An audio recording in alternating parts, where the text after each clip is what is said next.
A question whispered across centuries. Who was the man who walked alone through the deserts of Arabia, carrying a message that would outlive empires? Before the world spoke his name, he was an orphan, a seeker, a man of truth. In a time when truth was rare, this is his story. In the heart of the Arabian Peninsula, beneath a sky of endless stars, a lone man stood gazing toward the horizon. The sands around him whispered with the wind, carrying with them the stories of countless generations, stories of glory and ruin, of faith and forgetfulness. In that desert, a civilization stood at a crossroads between darkness and dawn. And from one man's solitude would emerge a message that would ripple across continents, reshaping the fate of empires and the beliefs of billions. That man was Muhammad, son of Abdullah, a name that 14 centuries later remains spoken more than any other in the world. Before Muhammad's time, Arabia was a world of tribes, fierce, proud, and bound by blood. Each tribe had its gods, its customs, its poetry, and its endless rivalries. Honor was everything, revenge was sacred. Wealth meant power, and lineage meant survival. The desert itself was both a cradle and a grave, harsh, unforgiving, and yet the only home these people had ever known. At the heart of Arabia was Mecca, a city unlike any other. Its valleys were surrounded by black mountains and barren hills, but its position made it a center of trade. Caravans passed through Mecca carrying spices from India, silk from China, gold from Africa, and incense from Yemen. The air was thick with the sounds of merchants bargaining, the smell of burning incense, and the recitation of tribal poetry that celebrated pride and war. And in the center of this bustling city stood the Kaaba, a cube-shaped sanctuary said to have been built by the prophet Abraham and his son Ishmael. But centuries of idolatry had turned it into a house of stone gods. Over 300 idols stood inside and around it, figures of men, beasts, and stars, each worshipped by different tribes. Religion in Arabia had become a reflection of tribal identity rather than divine truth. Each group prayed to its own deity for victory, rain, or protection. Superstition ruled where faith once had, and yet beneath that chaos, a few still whispered of something older, the ancient call to worship one God, unseen and eternal. They were few and often ridiculed, called Hanifs, seekers of the old faith of Abraham. It was among these scattered seekers that a boy named Muhammad would one day rise. He was born in the year 570, known among Arabs as the Year of the Elephant, a year when Mecca had survived a foreign invasion led by an Abyssinian ruler who came with elephants to destroy the Kaaba. Muhammad's birth was marked not by wealth or power, but by loss. His father, Abdullah, had died before he was born. His mother, Amina, would die when he was just 6 years old. He was an orphan, vulnerable in a society where protection came only from family and tribe. Raised first by his grandfather, Abd al-Muttalib, and later by his uncle Abu Talib, Muhammad grew up surrounded by both hardship and love. He knew hunger, he knew loneliness, and yet those early years in the desert, tending sheep under the sun, sleeping beneath the stars, gave him something greater than comfort: perspective. He learned silence, patience, and the rhythm of nature. He saw how the desert could both destroy and sustain life, and he came to understand humility before creation. As he grew older, Muhammad entered the world of trade. The markets of Mecca were fierce and competitive, but he carried himself with an integrity that set him apart. In a place where merchants often cheated and lied, Muhammad never did. His honesty became his reputation. He was called Al-Amin, the trustworthy. People sought him to safeguard their wealth and mediate their disputes. They knew his word was as solid as stone. When he was 25, Muhammad's reputation reached a wealthy widow named Khadija. She was known not only for her fortune, but for her wisdom, independence, and grace. She had heard of the young merchant whose honesty had become legendary, and she hired him to lead her caravans. He accepted, and his success astonished her, not merely in profit, but in the fairness with which he treated others. When he returned from his journey, she saw in him not just a skilled trader, but a noble heart. In time, she proposed marriage. He accepted. Their union was one of mutual respect, affection, and understanding, a love that would carry them through life's greatest trials. In their home, there was peace. They raised children, shared laughter, and gave generously to the poor. Yet even in happiness, something stirred within Muhammad's heart. He saw the injustice that filled Mecca. The poor oppressed by the rich, women treated as property, orphans neglected, and slaves abused. He watched people prostrate before idols of wood and stone that could neither hear nor speak. He knew in his soul that there had to be something more. To seek clarity, Muhammad began withdrawing from the city. He would climb the mountain of Hijra just outside Mecca and retreat to a small cave. There, away from the noise of the markets and the corruption of men, he would reflect for hours, sometimes for days. He would sit alone, gazing at the horizon, contemplating the stars, the silence, and the meaning of life itself. It was in that cave, one night during the month of Ramadan, when the world changed forever. Muhammad was 40 years old when the revelation came. In the stillness of the cave, a presence filled the air, overwhelming, majestic, and unlike anything human. He heard a voice, clear and commanding. It said, "Read." Startled, he replied, "I cannot read." The voice came again, firmer this time. "Read in the name of your Lord who created man from a clinging form. Read, for your Lord is most generous."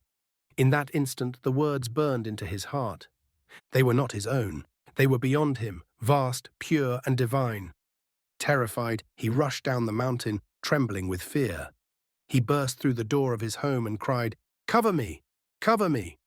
Khadija wrapped him in a cloak, held him close, and comforted him as his body shook. When he told her what had happened, she looked into his eyes filled with confusion and awe, and said softly, "By God, he will not disgrace you. You uphold the truth, you honor your guests, you care for the poor, and you help the oppressed." Her words anchored him. She became the first to believe in his message, and his greatest support. From that night onward, the revelations continued.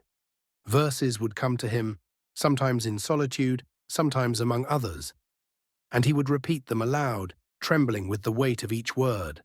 They spoke of mercy, of justice, of a creator who was closer than one's own heartbeat.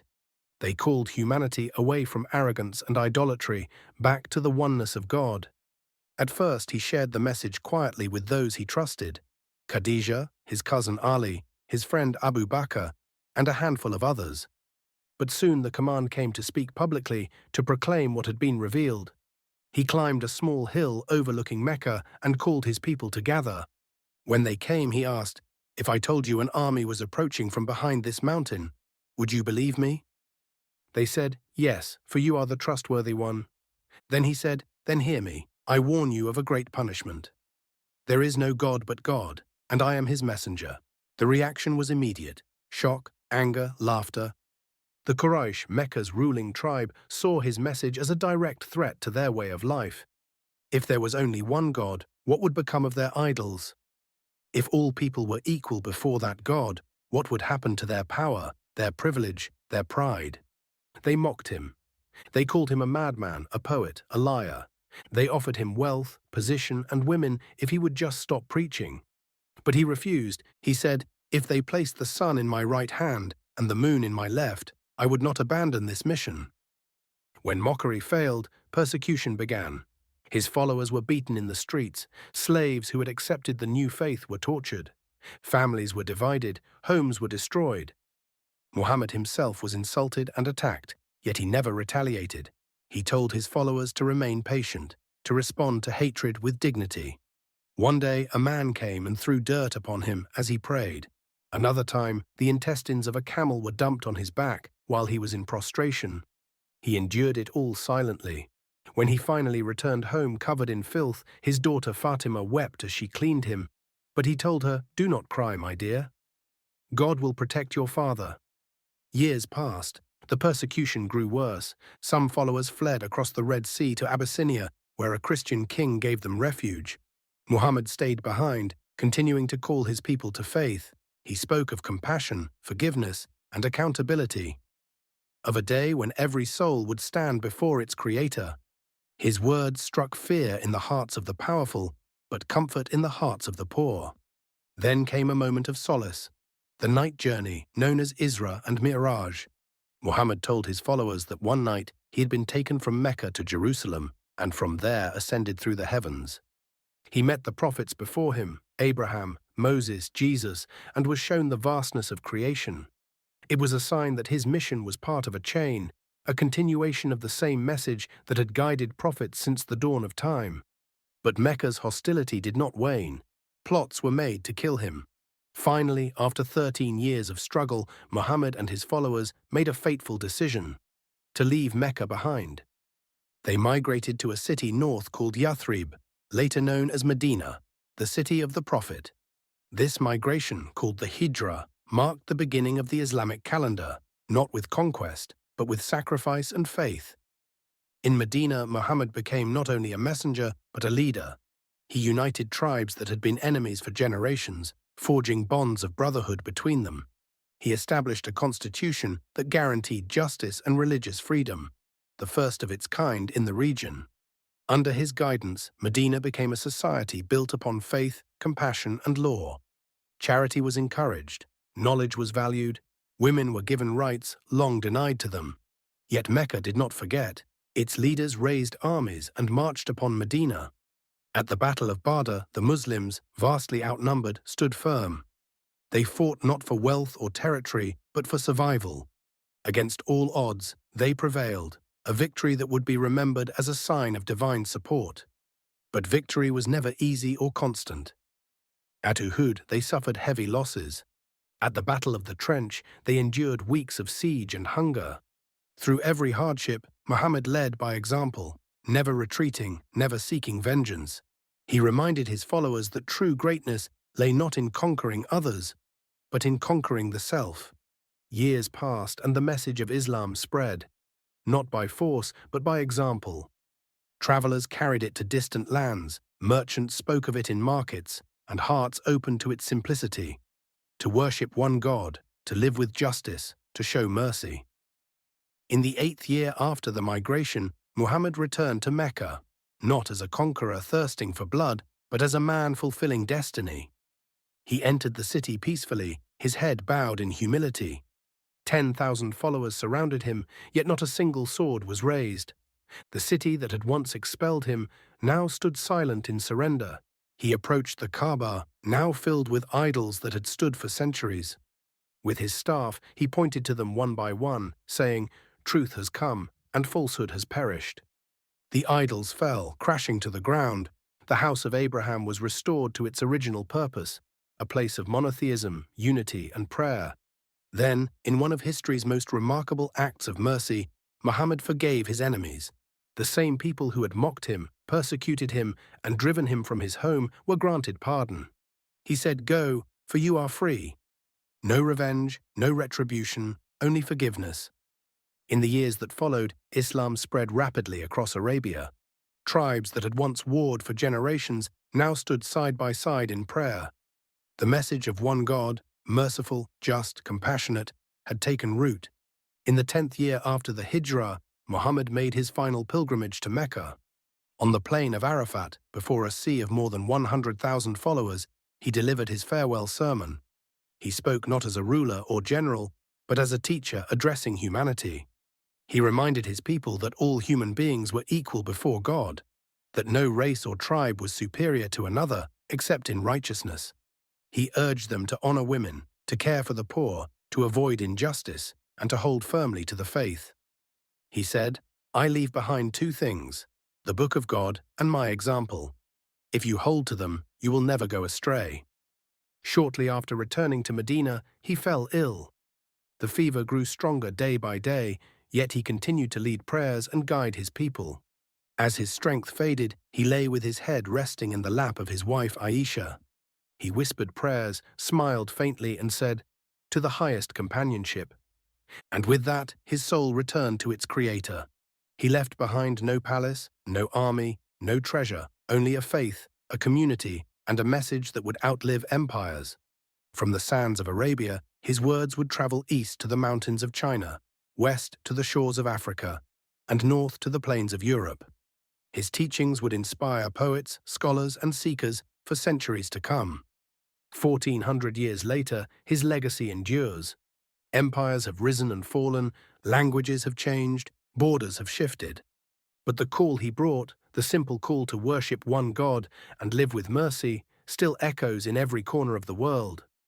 5 times each day, from the towers and minarets of millions of mosques, his name is spoken with reverence. There is no God but God, and Muhammad is his messenger.